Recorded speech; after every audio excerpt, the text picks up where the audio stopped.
예, 안녕하십니까. 오늘 하나님과 하나 되어 같은 것은 서로 사랑하고 결합하지만 다른 것은 서로 멀리하고 미워한다. 라는 제목의, 사실은 제목이 아닙니다. 이제 여기서 이제, 에, 제목이라고 이렇게 썼지만, 사실은 이제 에카르트는 이렇지 않다는 거예요. 이제 에카르트가 지금 말하려고 하는 것은, 같은 것은 서로 사랑하고 결합하지만 다른 것은 서로 멀리하고 미워한다. 이게 이제 인간의 법칙이라는 거죠. 인간의 법칙은 유유상종이잖아요. 자기와 비슷한 사람과 있으려고 그러고, 생각이 비슷한 사람들끼리 모여 있으려고 그러고, 그렇죠? 예. 우리도 이제 한국말을 하니까 한국 사람들끼리 모여 있는 거죠. 외국에 이렇게 나가보면, 그냥 한국어를 하고 있는 사람이 반가워요. 그래서 옆에 있게 되고, 지금 우리나라도 뭐 프로야구라든지 뭐 이런 데서 외국인 선수 데리고 오면 자기네들은 자기네들끼리 앉아가지고 같이 얘기하잖아요. 같은 말을 하니까. 원래 그렇게 돼 있습니다, 사람들은. 그렇지만 하나님은 이 반대라는 거죠. 예, 같은 것이 아니라 다른 것입니다. 다르다는 것은 뭐냐면 겸손한 것이다. 이제 이런 식으로 표현을 해요. 다르다는 것들을 다 이제 하나님께서 뭐 포용하신다 이런 차원보다 다름이라는 것들은 겸손한 것이다. 그래서 하나님은 하늘 위에 계시고 인간은 땅에 있지만 땅 밑에서 가장 겸손한 바로 그곳에서 하나님께서는 자신의 모든 것을 쏟아부어 주신다. 이제 이런 얘기입니다. 이게 이제 크리스마스 때가 다가왔는데요. 이제 크리스마스죠. 예, 거의 크리스마스인데. 그렇죠. 이번 주 주일날이 크리스마스, 내일이 이제 크리스마스 이브네요. 세상은 이제 다 들떠 있습니다. 근데 이제 저희 집은 이 교회가 지금 수돗물이 다 동파가 돼가지고 지금 어딘가 새고 있어요. 그래가지고 이제 물이 처음에는 아주 약하게 찔찔찔 나왔었는데 나중에 보니까 점점점 안 나와요. 근데 이게 처음에 일정 부분 어느 이제 수도 파이프가 이렇게 얼었겠다 이렇게 생각을 했었는데 그게 아니고 계량기를 열어보니까 이제 특히 이제 박현준 장로님께서 계량기를 열어보니까 계속 돌아가요 막 빙글빙글 어디가 새고 있다는 거죠. 그렇게 새고 지금 그렇기 때문에 우리 집도 이제 지금 물이 나오지 않습니다. 씻지 못하고 보일러도 제대로 못 돌리고 그래서 춥기 때문에 여관에서 하루 잤고 집사람하고 우리 이제 사모님하고 오늘은 아마 어제 그렇게 잤고 오늘도 이제 고쳐지지 않기 때문에 이제 우리 집사람하고 우리 딸애하고 같이 자고 제가 이제 집에 춥지만 있고 뭐 이런 식으로 해야 될 것 같아요. 이제 하여튼 뭐 이런 크리스마스입니다. 이제 크리스마스인데 조금 크리스마스 분위기하고는 어울리지 않는 그런 상황이 지금 전개는 되고 있는데 바깥에서는 지금 막 그러고 있어요. 근데 사실 크리스마스의 어떤 가장 큰 의미 중에 하나가 하나님이 이 땅에 내려오셨다. 가장 낮은 곳에 내려오셨다. 바로 가장 낮은 곳이 가장 높은 곳이다. 낮은 곳과 높은 곳 바로 그곳에서 하나님께서 모든 것들을 쏟아 부어 주신다 하는 것들을 그 구유에 누운 아기가 우리들한테 보여주고 있다. 뭐 그런 거 아닙니까? 근데 여기서도 마찬가지 이제 이 비슷한 역설을 얘기하는데 진심으로 it is in darkness that one finds the light. 그러니까 어둠 안에서 뭐예요? 빛을 발견한다는 거예요. 네. 그러니까 어둠 안에서 빛을 발견한다. 그렇게 함으로써 when we are in sorrow 우리가 슬픔 중에 있을 때 then this light is nearest of all to us. 그렇게 됐을 때 바로 이 빛, 여기서 빛을 발견한다는 거죠. 어둠 속에서 이 빛이 우리 모두에게 가장 가까이 있다. nearest of all, 모든 것 중에서 가장. 그러니까 nearest라는 게 가장 가까이 있다는 거죠. 그러니까 우리가 슬픔을 당할 때 이거 뭡니까? 하나님의 빛이 우리가 가장 가까이 있다는 거예요. 이용도 목사와 같은 분은 그렇게 말씀했습니다. 슬픔은 당신이 들어오는 통로이언즉 우리들도 오히려 아픔 중에 있을 때 하나님을 더 찾잖아요. 우리가 괴로움 중에 있지 않으려고 노력하지만 바로 그곳에서 하나님과 가장 가까이 있잖아요. 세상에서는 아무도 나를 도와주지 않을 것 같은 바로 그 상황에서 오히려 나는 하나님께 더 매달리고 바로 그때 하나님께서 나와 함께 있다는 걸 깨닫지 않습니까? 바로 이것이 이제 어떤 면에서 십자가의 어떤 비밀이기도 하고요. 그렇죠? 십자가는 하나님과 가장 멀리 떨어진 그래서 예수 그리스도께서도 왜 나를 버리시나이까 라고 말씀을 하셨지만 나의 영혼을 아버지께로 맡기나이다라고 말씀하셨던 가장 바로 그 극한의 상황 바로 그것이 하나님과 역설적으로 가장 가까운 곳이었다. 바로 이것을 통해서 우리의 죄를 또한 사하해 주셨으니 우리와도 가장 가까이 있는 장소였죠. 이제 이런 그 역설적인 이야기를 하는 겁니다. 근데 이제 이 이야기들을 에카르트가 어떻게 전개하는지를 좀 찾아볼 수 있도록 하고요. 오늘은 그 분량이 이렇게 많지 않습니다. 설교는 한 번 강의할 때마다 하나씩 하기로 했습니다. 근데 오늘 보니까 짧더라고요. 아주 짧더라도 조금 더 심도 있게, 그렇지만 짧게 할 수 있도록 하겠습니다. 보겠습니다. 오늘 이제 제가 좀 아까 금방 말씀드렸었던 내용, 그 내용이 이제 가장 겸손한 곳에 하나님은 자신을 불어넣으신다 하는 내용이에요. 가장 낮은 곳에. 이제 설교는 여기에 오늘 이제 설교는 세 가지를 다루고 있는데 짤막하게 다루고 있습니다. 그런데 재미있는 것은 설교에 본문이 없어요. 본문이 없으면서 과거에 옛날 그 옛 학자들은 이렇게 얘기했다. 이렇게 얘기하면서 설교를 전개를 하죠. 이게 뭐 쭉 읽어보면은 뭐 되게 재밌습니다. 근데 재밌는데 우리가 여태까지 얘기했었던 이제 초탈이라고 있죠. 초탈. 예. 버림이라든지 떠남이라든지 뭐 이렇게 얘기를 하고 있습니다. 버려서 떠나서 어디로 가는 겁니까? 하나님의 근저로 들어가는 거죠. 근저. 자, 근저가 있다 없다 하는 그 이야기를 우리가 얘기할 수는 없습니다. 왜냐하면 있다라고 말하는 순간 우리는 머리에서 이미지를 만들어내기 때문에 그렇습니다. 바로 이미지를 만들어내는 것을 에카르트는 뭐라고 표현했냐면 창조된 것이라는 말을 합니다. 즉 만들어진 것이에요. 제가 몇 번 강의를 할 때 여러분들한테 말씀드렸습니다. 가만히 조용한데 제 이제 여기 사무실, 목양실도 저 뒤쪽에 지금 차들이 막 지나다니는 소리가 들립니다. 근데 가만히 지금 오토바이가 확 지나갑니다. 지금 오토바이가 지나가는 소리가 들려요. 근데 오토바이가 지나가는 소리를 가만히 제가 여기서 묵상을 한다든지 기도를 한다든지 할 때 오토바이가 확 지나가는 소리를 내가 들었다 하면은 순간적으로 머리에 뭐가 떠오르냐면 오토바이의 모양이 팍 떠오릅니다. 원래 인간은 그렇게 돼 있어요. 그래서 이제 요즘에 문화학 안에서는 그것을 이제 기표와 기의라는 표현을 씁니다. 사실은 이제 이 말은 언어학 안에서 주로 사용하는 말인데요. 이제 소시르가 이야기했었던 그런 얘기입니다. 근데 이게 뭐냐면, 많이 할 필요는 없어요. 근데 이제 여러분들이 표시를 보면 머리에 생각이 떠오르잖아요. 여기서 이제 예를 들어서, 우리 저쪽 2번 출구 쪽에서 여러분들이 쭉 들어오시면서 보면은 거기 공덕교회 이렇게 표시가 있습니다. 공덕교회라는 그 이름을 딱 보는 순간 여러분들은 어떤 모습이 떠오릅니까, 머리에? 우리 교회 모양이 딱 머리에 떠오르지 않습니까? 여러분들 따님의 아드님의 이름을 여러분들 머리에 딱 떠올리면 갑자기 걔의 얼굴이 확 떠오르고 이렇게 떠오르잖아요. 네. 그게 이제 그런 겁니다. 그게 그 이름이 기표라면 머리에 떠올리는 게 기의라는 표현을 써요. 그래가지고 이제 언어를 이렇게 두 가지로 나누어서 분석하면서 그 언어가 겹쳐지면서 어떤 식의 또한 기표들이 만들어지느냐, 기의들이 이게 뭐냐면 이제 사람의 그 언어 능력이라는 거는요, 추상할 수 있는 능력이에요. 그러니까 언어는 이렇게 글씨를 쓰잖아요. 제가 언어 이렇게 쓰잖아요. 이런 것들을 보면서 머리에서 추상한다 그러죠. 예. 예.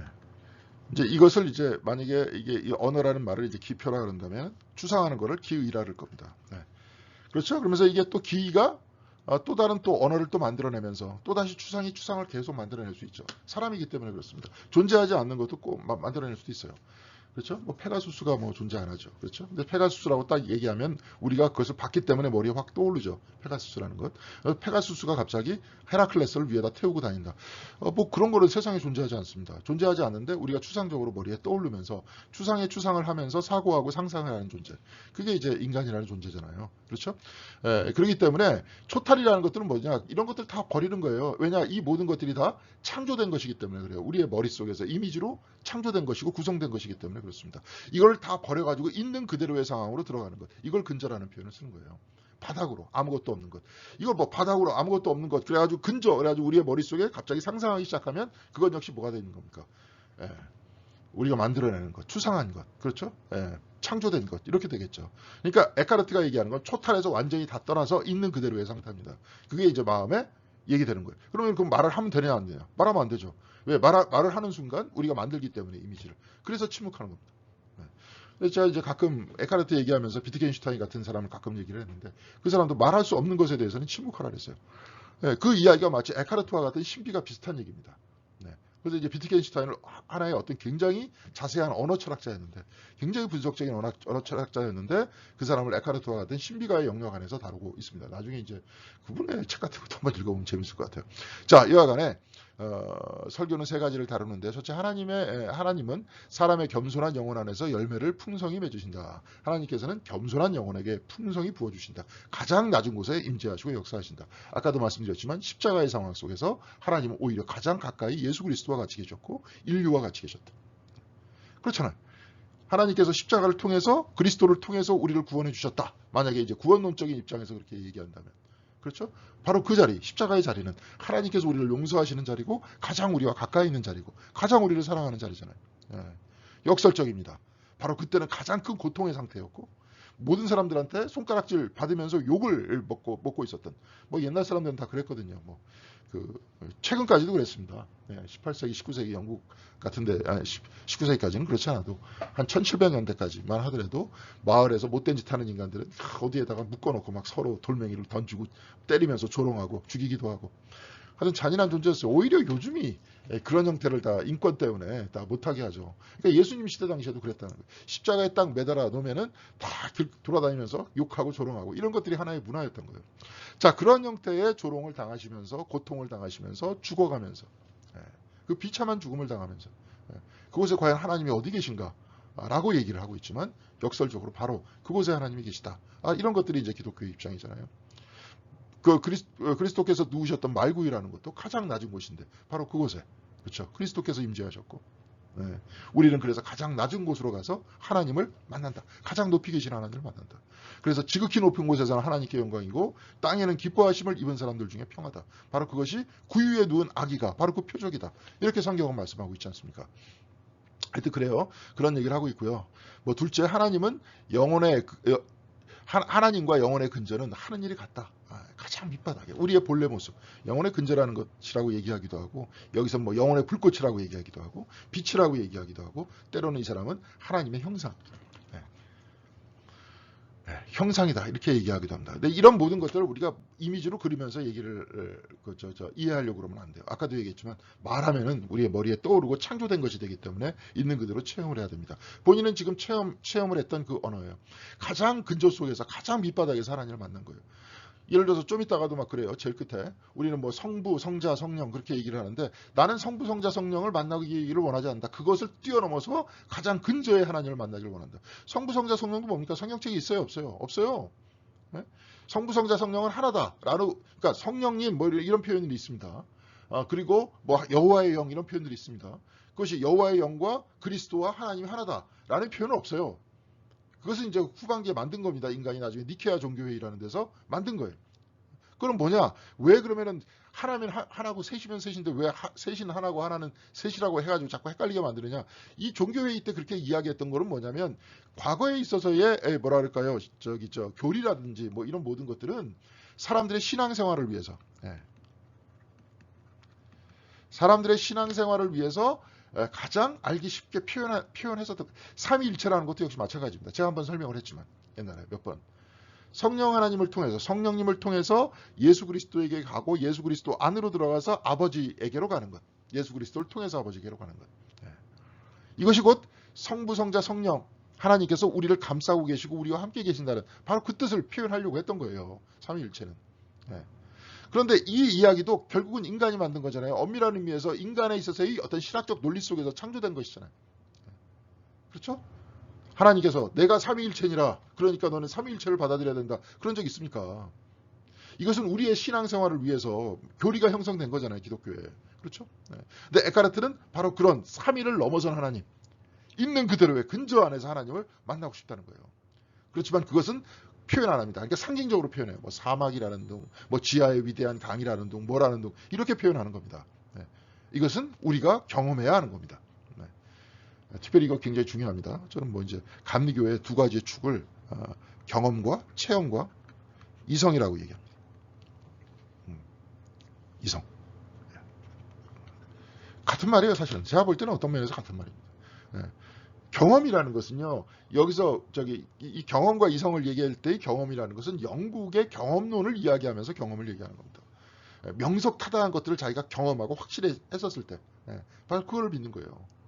그러면서 명석타다한 것을 확실하게 자기가 경험했던 것, 거기에서부터 경험을 넓혀가는 겁니다. 그렇죠? 경험한 것 외에는 인간은 알 수 없기 때문에 경험론이라는 것은 실질적으로 뭐냐, 가장 작은 것에서 가장 큰 것으로 확산시켜 나가는 겁니다. 자기가 경험한 거기 때문에. 자, 그러니까 경험이라는 것들은 굉장히 이성적이 될 수밖에 없어요. 그렇죠? 그러니까 감리교는 굉장히 사실 이성적이에요. 그리고 경험 중에서 특히 웨슬리가 신비적 체험들을 하잖아요. 이런 경험을 굉장히 중요시 여기고, 바로 그 신비적인 체험, 갑자기 마음이 뜨거워지는 것을 느꼈다. 하나님께서 그러면서 내 죄를 그리스도께서 가지고 가시고 아버지 하나님께서 나를 사랑으로 받아주신다는 것을 내가 그때 깨달았다. 느꼈다. 하는 것들을 본인이 경험하잖아요. 그러면서 바로 그 올더스 게이트의 체험에서 기독교가 감리교가 시작됐다 이렇게 얘기하죠. 이제 그런 것들이 굉장히 중요한 거예요. 바로 그 구체적인 체험 안에서. 그러니까 우리는 뭐냐? 구체적인 체험이 있어야 돼요. 하나님과의 만남이 있어야 돼요. 그러기 위해서는 누구와 같은 사람이 필요하냐? 자꾸 이제 에카르트 같은 사람이 필요한 거예요. 이 근절을 얘기하는데 자꾸 얘기해주면서 달리 얘기해주면서 우리를 자꾸 그쪽으로 이끌어요. 끌고 가. 이제 그걸 이제 이해해야 되는 겁니다. 하나님 체험을 이해해야 되는 거죠. 자, 이제 설교를 하면서 이제 본문은 없이 어떤 스승을 얘기해요. 어떤 스승이 누군지 모르겠어요. 아퀴나스인가? 어떤 스승이 이와 같이 말합니다. 같은 것은 서로 사랑하고 결합하지만 다른 것은 서로 멀리하고 미워한다. 아까 얘기했죠. 이게 세상의 법칙이라는 거예요. 그래서 지상의 왕국은 자신이 하늘과는 거리가 멀며 하늘과 같지 않다는 것을 선천적으로 알고 있었다. 지상의 왕국은 하늘 근처에는 얼씬도 하지 않았습니다. 그러면서 스스로 낮췄대요.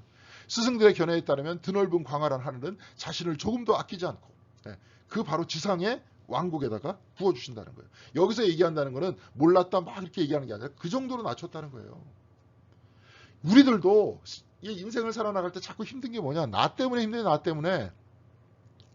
이걸 심리학에서 뭐라고 표현하냐면 에고라고 얘기해요. 에고. 나라는 생각. 그것 때문에 피곤한 거예요. 그러니까 남들이 나를 좀 무시하는 것 같으면 이거 어떻게 날 무시해 이거. 내가 누군데.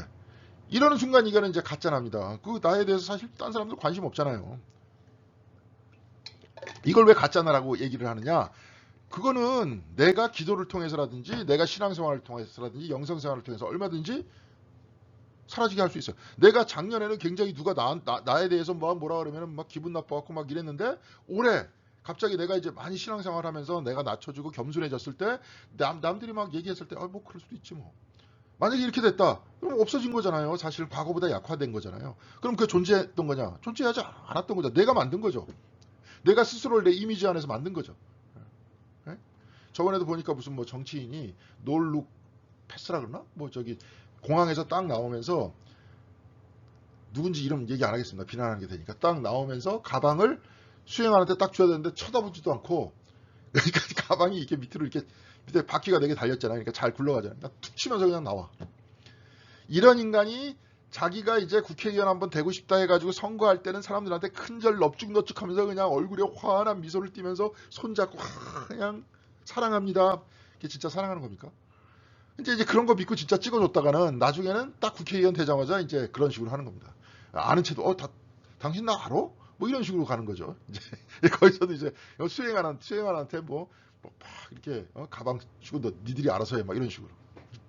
특히 이제 정치가들이 아마 그런 애고가 많이 강할 겁니다. 그러니까 정치하는 사람들은 나이가 들어서도 그거 못 놓잖아요. 그 권력 맛을. 근데 그 권력 맛이라는 게 다 무슨 맛입니까? 애고 맛이에요, 애고 맛.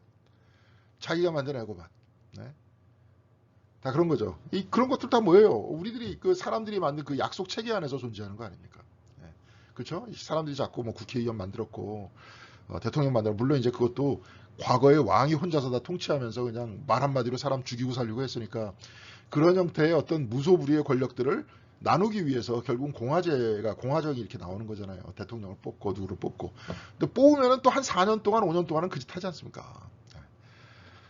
참 이런 일들을 계속 반복하는 것도 웃긴 거고 참 어리석은 것 같아요. 그렇죠? 근데 여하간에 이렇다는 거예요. 이런 에고를 완전히 낮춘 바로 그 존재에 하나님께서 부어주신다는 거죠. 여러분 봐요. 여러분들이 괜히 그냥 이 나라는 그 생각, 나라는 것들을 굉장히 뭐 키워놓고 이렇게 풀어가지고 엄청나게 만들어놓고 사는 게 편한지 아니면 이런 것들을 다 벗어 던지고 사는 게 편한지. 그리고 하나님께서는 바로 그런 겸손한 자에게 모든 것들을 준다는 거죠. 그래서 여기서 그런 얘기를 합니다. 자기와 하나님과 만물 속에서 자기를 여인 사람, 자기를 완전히 그냥 잃어버린 사람. 너 이와 같다고 하겠습니다.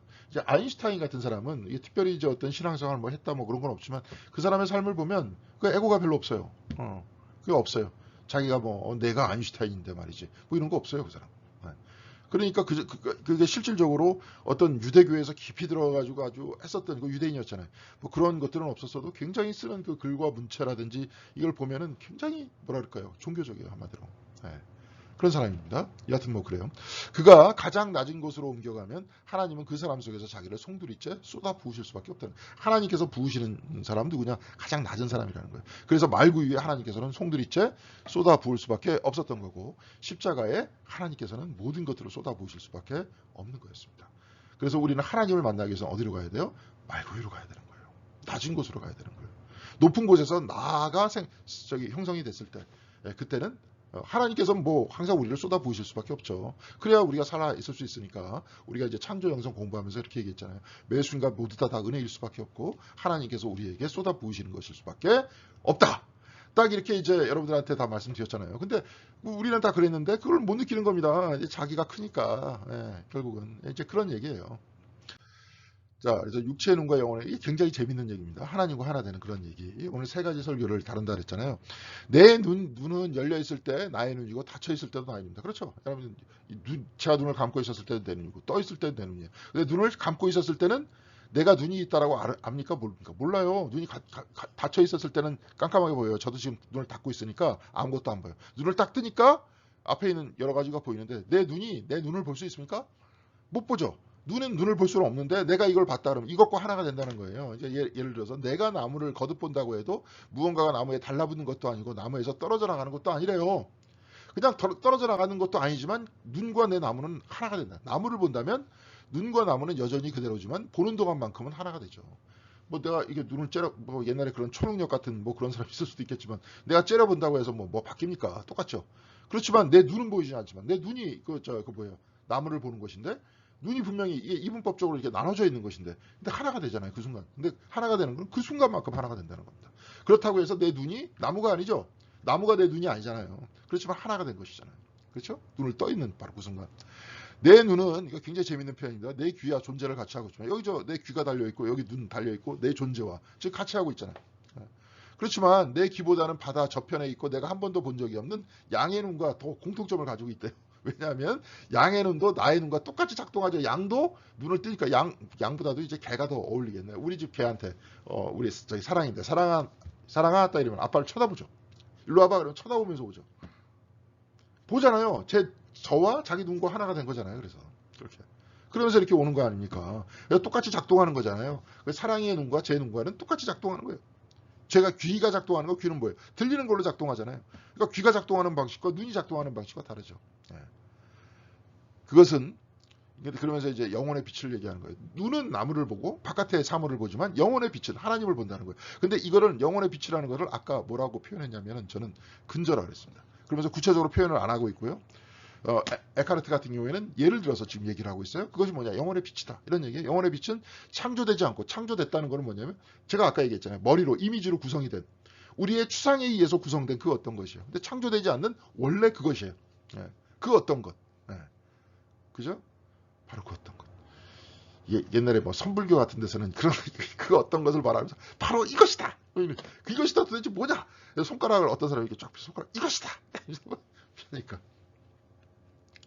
이게 이제 구지 스님인가 옛날에 선불교에서 이제 그런 얘기가 나와요. 여기서 손가락으로 딱 펴가지고 항상 얘기하기를 좋아했대. 이거다, 이거다. 이건데 이 손가락도 아니잖아요. 이것도 아니다. 근데 그 어떤 것이잖아. 마음속에 어떤 영혼의 빛. 바깥의 모든 사물을 인식할 수 있는 그 어떤 빛. 그렇죠? 사실 눈이 나무와 하나 됐다 그러지만 이거는 뭐 요즘 과학이 아니라 생물학자들은 이 머리가 다 이렇게 파악했다. 또 그러면서 또 창조된 어떤 것들을 만들어내지 않습니까? 네? 그렇잖아요? 그런데 요즘에는 그런 또 얘기가 있어요. 그것도 이제 과학적 가설인데, 그 임사체험을 하는 그 사람들이 뇌에서 모든 것들을 바라보고 판단하는 게 아니라 뇌라는 것들은 그 어떤 것에 의한 이미지, 메시지를 전달받는 존재라는 거예요. 그 뭐냐면 영혼이 빠져나가는 것들을 임사체험 속에서 하도 많이 보니까 그 사람들이 이제 그 사례가 있으니까. 그걸 뭐 영혼이 빠져나갈 때 사진을 찍는다 그래서 뭐 사진이 찍힙니까? 근데 그 사람이 딱 죽어나갈 때 자기 몸에서 바깥으로 이게 나온다는 걸 경험하잖아요. 나와서 어디로 향해서 갔다가 다시 돌아오잖아요. 그러면은 눈이 보는 겁니까? 눈도 없는데 눈도 없는데 이 눈으로 본다고 생각했는데 눈이 없는데 그 어떻게 자기가 뭐 빛을 봤다 이렇게 얘기를 해요. 귀도 없는데 어떻게 들었다 이렇게 얘기를 합니까? 여기 이거 없잖아요. 머리도 없는데 이 두뇌도 없는데 이게 뭡니까? 그 뭐 어떤 그 기억을 하면서 그래요. 기억하잖아요, 다 그 사람들. 응? 그러면서 아이 그거는 뭐 이제 유물론적 과학자들은 아이 그건 아닐 거야. 그러면서 뭐 여러 가지로 막 이렇게 추론하지만 그 사람들의 입장하고는 정반대 얘기가 나와요. 저도 한번 얘기했지만 이제 예를 들어서 어떤 사람이 골프장에서 심장마비로 쓰러졌는데 그 사람을 병원으로 옮겨갔습니다. 옮겨가가지고 이제 이게 뭐 이렇게 뭐 쇼크 뭐 이렇게 하는 거 있잖아요. 이게 해가지고 하는 거. 근데 나중에 깨어나고 나서 자기 옆에 누가 있었는지 예? 병원에 이렇게 저기 저 수술대 비슷하게 거기에 어느 순서대로 있었는지 다 아는 거예요. 그리고 그 서랍을 열어봤는데 서랍에 뭐가 있었다 얘기를 했는데 진짜 서랍을 열어보니까 그게 있는 거야. 그럼 영혼이 봤다는 거 아니야. 근데 영혼이 눈이 있습니까? 귀가 있습니까? 머리 좀 이게 우리가 알고 있는 이 물질적인 두뇌가 있습니까? 없잖아요. 예? 그런데도 다 지금 자기가 다 얘기하고 있는 거 아닙니까? 그렇죠?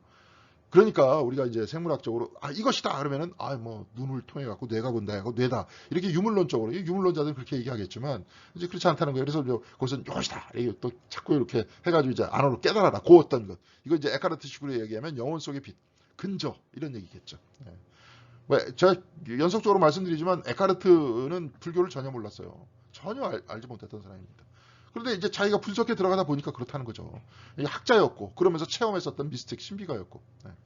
이게 이제 굳이 스님 막 이런 식으로 설명하니까 어떤 애가 그 동자승 걔도 사람들 앞에서 흉내를 낸 거야. 이게 설명하면서 요러고 그러니까 이제 손가락을 잘라버렸다.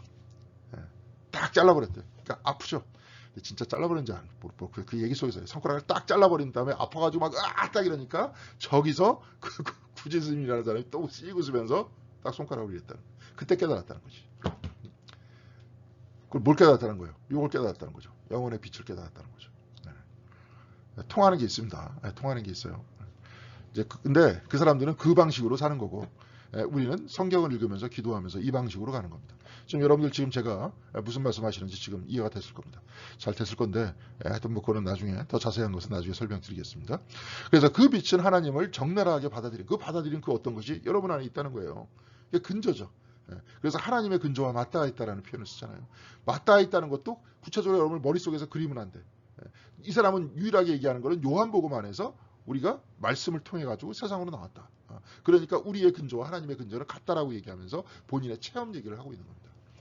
그것은 외아드님을 낳으심으로 이해될 수 있습니다. 이게 뭐예요? 하나님을 적나라하게 받아들이는 것이 뭐예요? 영혼 속에 그리스도의 탄생. 저번 시간에 한번 얘기했습니다. 그리스도께서 우리가 탄생하는 것이다. 이 안에서. 그러면 이 영혼 안에서 탄생하는 이 영혼은 어디에 있어요? 가장 겸손한 곳에 하나님께서 낳아주신다 그랬잖아요. 가장 낮은 곳에 우리 안에 있다는 겁니다. 바로 그곳에서 하나님의 빛과 하나님의 말씀을 받아들이는 바로 그곳. 그곳에서 우리가 받아들였을 때 그것이 곧 영혼 속에 그리스도가 탄생하는 거다. 이런 이야기를 하는 거예요. 이게 상징적인 표현이죠. 그렇죠? 옛날 그리스도의 탄생이다 하면 2000년 전 말구유에서 예수님께서 탄생했다. 이런 이야기가 아니에요. 지금. 그렇다고 내 영혼 안에 받아들이는 그 빛이 청각이나 시각처럼 가장 낮고 천한 기능. 저번 시간에도 한번 얘기했죠. 어떤 감각. 처음에 인식이라 그랬죠. 인식을 뭘로 합니까? 감각으로 하잖아요. 오감으로 하잖아요. 오감이 있고 여기 영혼의 이거보다 더 저 위에 있는 기능이 뭐라 그랬습니까? 이성과 의지라 그랬잖아요. 이것이 이제 약간 위에 있다는 거예요. 이건 그때 이제 중세적 세계관입니다. 그러니까 청각이나 시각처럼 가장 낮은 천한 기능 이렇게 얘기하는 거예요. 이거는 육체적 기능. 그렇잖아요. 일자는 육체적으로 다 듣잖아요. 육체로 듣고 눈으로 보고 다 이런 것들이 머리에서 종합되면서 그 다음에 이성적으로 구성이 되다 보니까 내 의지가 그쪽으로 가는 거 아닙니까? 그런 얘기예요. 그러니까 이제 영혼이 상층 기능이 있고 밑에 기능이 있다. 이렇게 얘기하는 거예요. 그렇지만 이런 모든 것들도 기능보다 더 귀한 것은 아니라는 거예요. 이것은 다 내 존재 안에 하나로 있다는 거예요. 존재 안에 있다는 거예요. 그러니까 이 사람은 이 감각적인 거 이런 것들을 천시에 여기질 않았어요. 에카르트는. 근데 그것이 더 성서적이죠. 하나님께서 우리의 육체도 같이 만드셨으니까 영과 육을 이불하면서 이것은 천한 것이고 이것은 귀한 것이다라고 얘기하는 바로 그것이 히라빈들이 얘기했던 그 방식이었다는 거예요. 근데 에카르트는 안 그랬잖아요. 지금. 그냥 똑같이 귀하다. 영혼의 기능들은 존재 면에서 하나이자 똑같이 고귀하지만 행위 면에서 다르다. 하나님의 빛, 하나님의 말씀, 하나님께서 우리들에게 쏟아 부어 주시는 것을 뭐예요? 받았을 때 우리가 어떻게 행위하느냐. 이걸 구체적으로 이렇게 얘기하는 것보다 여러분들 은혜 받았을 때 주님께서 나의 죄를 용서해 주셨다는 걸 내가 느끼고 받아들였을 때 그 어떤 것이 받아들였잖아요. 마음속에 그 어떤 것이 받아들였잖아요. 아까 손가락 가지고 제가 자꾸 이랬지만 그렇죠? 바로 그것 영혼의 빛 때문에 받아들이는 거예요. 네. 그렇지만 그 빛을 받아서 내가 용서받았음을 체험했다 하면은 그 다음에 행위가 어떻게 될까요? 바울이 얘기할 때 이제 특히 로마서에서는 믿음의 행위라는 표현을 쓰지 않습니까? 네. 아이고. 믿음의 행위와 vs 율법의 행위. 행위는 다르다. 믿음의 행위와 율법의 행위는 다르다. 그런 얘기 하는 거 아니에요. 믿음과 율법의 행위 자체는 율법은 억지로 하는 거고 믿음은 이 은혜를 받으면서 그 은혜가 나한테 은혜를 받아들이면서 바로 그것이 나의 행위가 되는 거예요. 그래서 율법의 행위로서 구원받는 것이 아니라 어떤 행위가 돼야 돼요? 믿음의 행위가 돼야 되는 거예요. 그리스도께서 순종의 행위를 했다. 이런 의의 행위를 했다. 이런 표현들을 쓰잖아요. 네. 행위가 잘못됐다는 거 아닙니다. 그러니까 행위냐 믿음이냐 이렇게 이분하면 그 이분법이 틀리기 때문에 그런 분류가 틀리기 때문에 여태까지 헤매고 있는 겁니다. 그런 게 아니라 믿음의 행위를 하느냐 율법의 행위를 하느냐 그 얘기예요. 네. 그러니까 그 믿음의 행위를 하게끔 하는 거죠. 영혼의 빛에서 하나님께서 쏟아 부어주시는 것을 받아들이면 그 하나님의 사랑과 은혜를 받아들이면 그 행위면에서 다르다는 거예요. 내가 눈을 보고 아 저기 배고픈데 저기 밥이 있다. 저기 무슨 뭐 반찬이 있다. 그쪽으로 향해서 이렇게 가는 행위를 하잖아요. 집착의 행위를 하잖아요. 그 행위와 은혜를 받았을 때 내가 하는 행위와 같습니까? 다릅니까? 다르잖아요. 그 면에서 다르다는 겁니다. 그렇지만 에카르트는 그 모든 것이 다 고귀하다. 이런 얘기를 합니다. 굉장히 놀라운 얘기예요. 중세 때 사람인데도. 마지막으로 이제 영혼의 근저 다 얘기했습니다. 다. 이게 이제 얘기 그냥 쭉 안 해도 돼요. 여러분은 자기 자신의 모든 피조물을 여의기만 한다. 이제 버려야 돼요. 그 피조물을 여인다는 건 뭐예요? 아까 여러분의 머릿속에서 아까 뭐 기표와 기 이런 얘기했는데 글자를 못 쓰겠네요. 여기 기의라 그러죠. 추상이라고 그러고 얘기하기도 했습니다. 그래서 이미지라고 얘기하기도 했어요. 그러니까 여러분이 머릿속에 들어있던 여러분 그렇잖아요. 그 모든 피조물들이 눈과 하나가 됐다 이렇게 얘기를 하지만 하나가 됐다라고 얘기해도 눈이 저 나무와 하나가 된 게 아니잖아요. 나무의 영상과 하나가 되는 거죠. 어떤 면에서. 그러면서 그 영상이 머릿속으로 다 들어가는 거 아닙니까? 그러면서 파악하는 거 아니에요. 근데 여러분이 자기 자신의 모든 피조물을 다 여의해야 돼. 다 버려. 그러면은 아까 뭐가 있어요? 영혼의 빛만 남겠죠. 그게 뭐예요? 영혼의 근저라는 거예요. 그렇죠? 아까 그 어떤 것. 하나님의 은혜를 받는 그 어떤 것. 그렇죠? 받아들이는 그 어떤 것. 여러분은 시간과 공간이 틈입하지 못하는 영혼의 불꽃 안에서 하나가 되어서 복을 누리게 될 것이죠. 그 불꽃은 모든 피조물들을 거부하고 발가벗은 하나님, 있는 그대로의 하나님을 원한다는 거예요. 발가벗은 하나님이 있는 그대로의 하나님. 그 뭐예요? 뭐 하나님이 여러 개인가? 여러분인가? 아니죠. 내가 머릿속에서 이미지화했던 하나님, 이 모든 것도 버려야 되는 거예요. 모든 이미지와 모든 것들을 버리면은 있는 그대로 하나님 우리가 받아들인다는 거죠. 그래서 우리가 뭐 하고 있습니까? 맨날 현존 기도하면서 현존 기도 현존 침묵하고 있지 않습니까? 현존 기도하고 침묵 기도하죠. 네. 왜? 침묵이 바탕이죠. 여러분들 보세요. 지금 이 글씨가 보이기 위해서 뭐가 있어야 돼요? 여기 이렇게 내가 막 이렇게 그리고 있잖아요. 이거 뭐 바탕이 있어야 되잖아요. 있는 그대로의 바탕이 있을 때 우리는 받아들일 수 있어요. 부어주신 하나님을 받아들일 수 있어요. 아까 근저라는 건 뭐예요? 바탕이죠. 그래서 여기서는 이렇게 다 얘기해요. 그 불꽃은 아버지나 아들이나 성령으로 만족하지 않는데 그 빛은 아버지나 아들이나 성령을 보고 싶어하는 것이 아니라 단순한 근저, 고요한 빈들, 분별 없는 곳을 들여다보고 싶어한대. 하나님은 분별 없으신다? 분별 없으시다는 건 뭐예요? 바탕이시다? 뭐 예를 들어서 저번에도 한번 얘기했습니다. 네. 네. 이런 얘기를 했죠. 내가 하나님을 이만큼 알고 이만큼 알고 이만큼 한다. 그러면서 하나님은 바깥에 하나님이 있다. 쉽게 얘기해서 내가 아는 것만큼 하나님, 내가 아는 것만큼 하나님 요만큼 알다가 할 겁니다. 하나님은 무한하다. 네, 바탕이시다. 그렇죠. 그렇지만 우리가 사물을 인식하는 방식도 이런 근저의 방식과 같잖아요. 완전히 바탕, 근거. 뭐 에카르트 같은 경우에는 이런 근저 같은 경우는 과거에는 이런 표현들도 썼습니다. 통짜. 하나님 통짜다. 자, 이거 통짜잖아요. 요 바탕화면. 바탕은 다 통짜 아닙니까? 모든 것들을 다 받아들이는 거잖아요. 그렇지 않습니까? 예. 근데 우리들은 바로 있는 그대로의 그 하나님을 보고 싶어 한다는 거예요. 이미지를 만들지 말고 추상으로 만들지 말고. 거기서 그것은 자기 자신 안에 있을 때보다 더 그윽해진다. 예. 바로 그 안에 있는 그대로의 바로 그 모습에. 자, 기도하면서 있는 그대로의 그 모습으로 들어가라는 거예요. 에카르트가 이제 끝까지 가서 체험한 거예요. 하나님의 체험이죠. 그 근저는 자기 안에서 꼼짝하지 않는 단순한 침묵이기 때문이다. 아예 침묵이라고 그러잖아요, 지금. 하나님의 근저는 침묵이래요. 침묵이 있어야 소리가 들린다 그랬지 않습니까? 그 근저가, 그 바탕이, 그렇죠?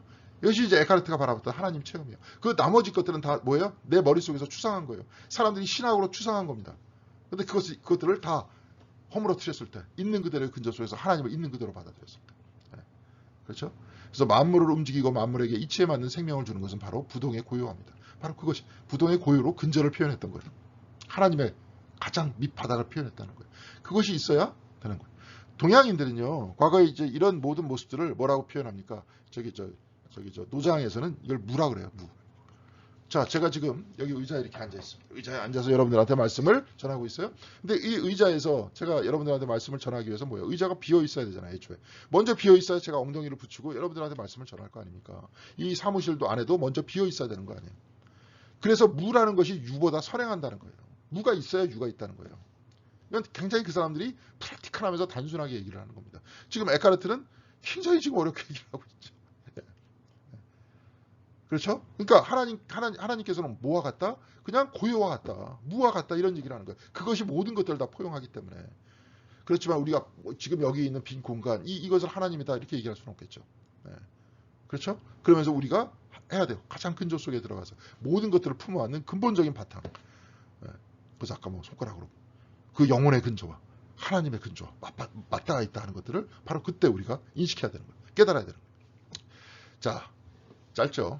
네, 짧게 끝낸다 그랬어요. 짧게 끝냈습니다. 그런데도 35분 지났습니다. 여러분, 짧은 설교 말씀 들었어요. 그러니까 오늘 이게 지금 에카르트가 얘기했던 그런 표현들이 뭔지를 한번 파악해 보세요. 네, 그래서 하나님과의 내가 만나는 그 공간이 뭐냐. 네, 그리고 또 거꾸로 아까도 얘기했지만 가장 오히려 우리가 힘든 바로 그 순간, 슬픔의 그 순간 하나님께서 가장 가까이 계신다. 뭐 하나님께서 왔다 갔다 하십니까? 그게 아니죠. 오히려 슬픔의 순간 나의 마음이 열리는 거죠. 어떤 면에 있어서. 그렇죠? 은혜는 하나님께서 부어주십니다. 그렇지만 그것을 받아들이는 것은 우리의 마음입니다. 그래서 딱 열려가지고 받아들이는 그 근저와 하나님의 근저는 맞닿아 있다는 거 아니에요. 그래서 그것은 말로 표현할 수 없는 영입니다. 그걸 어떻게 말로 표현하겠어요? 그래서 우리를 머리로 이미지로 그리지 말아라. 있는 그대로 그냥 탁 받아들여라. 네. 그래서 그걸 가만히 곰곰이 이렇게 쭉 보니까 그 모든 근저는 안에서 꼼짝하지 않는 단순한 침묵이더라. 보니까 바로 그것이. 그래서 만물을 움직이고 만물의 이치에 맞는 생명을 주는 것은 부동의 고요이다. 바로 하나님께서 바로 그 자리에서 모든 것들을 창조하고 계시고, 예, 그렇죠? 그러면서 우리들은 그 안에서 받아들이면서 그것이 받아들이는 건 뭐예요? 영혼 속에 그리스도께서 탄생하시는 것이다. 이제 그렇게 이야기를 하고 있습니다. 자, 그러니까 늘 하나님과 동행하면서 그렇게 살고 있는 거죠. 이 사람은 항상 이미지를 벗어던지고, 네, 있는 그대로 하나님과 늘 동행하면서 살아가는. 예, 제가 볼 때는 기독교가 이게 없으면 말짱 꽝입니다. 아까도 얘기했지만 뭐 웨슬리 체험 얘기했지만 이거 없으면 말짱 꽝이에요. 아무리 우기고 막 이게 자꾸 없으니까 이상한 자꾸 오바들을 하는 사람들이 있는데 그러지 말고 지금 에카르트가 잘 인도했잖아요. 지금 여기까지 이런 것들을 보면서 에카르트를 이해하고 창조 형성도 이해하고 굉장히 깊은 곳 속에서 그러면서 성경을 다시 보면 아마 성경이 새롭게 읽히게 되는 그런 경험을 여러분들이 할 수 있게 될 것입니다. 수고했고요. 다음번에는 제 6번째 설교 여러분들과 같이 나눌 수 있도록 하겠습니다. 감사합니다. 수고하셨습니다.